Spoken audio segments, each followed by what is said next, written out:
Кожны метр областного палаца культуры профсоюзаў, дзе праходзілі ўрачыстасці з нагоды юбілею «Белалка», адлюстраванне гісторыі завода і развіцця яго брэндаў. Чорна-белыя кадры – сведкі часу, а яшчэ успаміны людзей, якія аддалі прадпрыемству практычна ўсё жыццё. Построили за это время как раз в 1976 году, запускали уже в 1977 экспортный цех новый. Там тоже работы было много, там новейшее было итальянское оборудование, полностью автоматическая линия.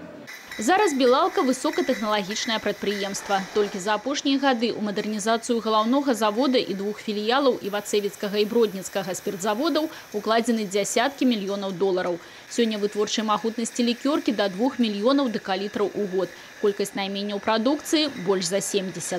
На сегодняшний день мы являемся одним из лидеров новых технологических новинок.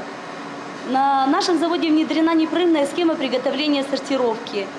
Это технология с применением термошока, которую на сегодняшний день пока мало кто решается использовать.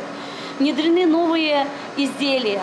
Галоўны аргумент «Белалка» – якасць. Кантроль за ёй найстражэйшы на ўсіх этапах ад уваходнай сыравіны да выхаду гатовай прадукцыі. У яе складзе толькі натуральныя кампаненты і толькі артезіянская вода.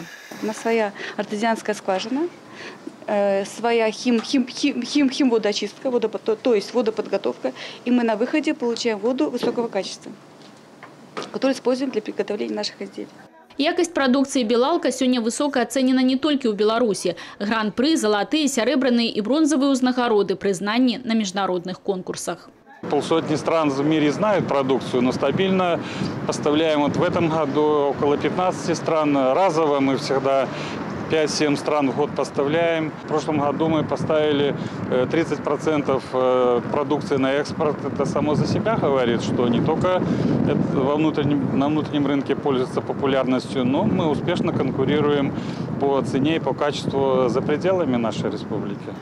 За ўзнагародамі і прызнаннямі вялікая праца калектыву прадпрыемства, а гэта 600 чалавек. Усе яны прымалі шчырыя віншаванні ад канцэрна «Белдзяржхарчпрам», ад абласной і гарадской улад. Лепшыя атрымалі ўзнагароды. У «Белалка» упэўнены, наперадзе ў іх яшчэ шмат перамог. 120 гадоў – гэта гісторыя, і яна працягваецца.